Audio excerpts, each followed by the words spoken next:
Lots of people say there's no evidence for God. Well, we're going to knock that one out in 3. I'm just going to have to keep it simple, throw in the old 1-2 combo, get in and out real quick, and let you fine folks chat all about it, okay? Punch 1 I'm going to call the info uppercut. When's the last time you walked into a library and asked, hey, where are all the books that have been written by mindless products of natural laws? The librarian would probably laugh at you and tell you that no such books exist. And they don't exist because they can't exist. Why not? Because first of all, it's just common sense. The words that form the message in books always originate from a person with a brain. Or to say it a bit more scientifically, the message of the book, the purpose, comes to be understood by the orderly placement of the words, design, and information. Ah, information. Now, anytime we find info, these basic laws always apply. Number 1, matter doesn't spontaneously produce information. Number 2, only a mental source, intelligence, can generate new creative information. In other words, just like those books that couldn't originate without a mind, neither could life. Why not, you ask? Because we know that DNA contains information. Therefore, the laws of information science apply, which means the information in DNA couldn't have spontaneously generated, and that a mind is behind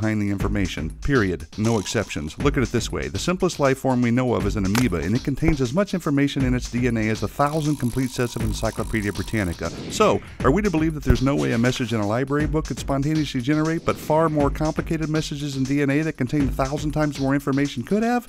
Not likely. You see, when it comes to life or anything else that contains information, the laws of information science confirm the necessity of a creative mind. And guess what? In the very first book of the Bible, it just happens to mention that. In the beginning, God created. Bam! Uppercut lands on the chin. And now here comes the indefensible head blow. We'll call this the not a big bang bing swing, the KO to the claim that there's no evidence of God, the law of causality, left hook of doom. It goes like this. Everything that had a beginning had a cause. The universe had a beginning, therefore the universe had a cause. Now, either something caused the universe to come into existence, or nothing caused it. Huh.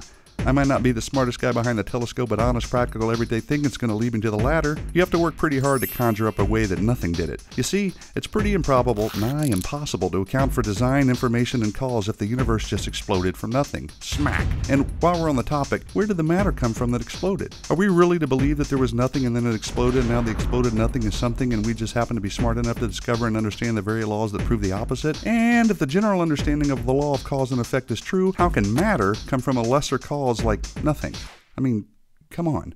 I don't have a bunch of letters after my name, but even a monkey knows better. And yeah, I snuck in a couple of extra jabs in there, so sue me. Now for some parting words from our sponsor, the Bible. It tells us in Romans 1:20 that since the creation of the world, God's invisible attributes are clearly seen, being understood by the things that are made, even his eternal power and Godhead, so they are without excuse. It also says that people actually know the truth, but they reject it, which explains why even though there's overwhelming evidence that there is a God, evidence won't convince the unwilling. Sad but true. So there you have it. With just a couple of meaningful blows, the claim that there is no evidence for God is down for the count, mi amigos. In other words, it's been debunked. Adios.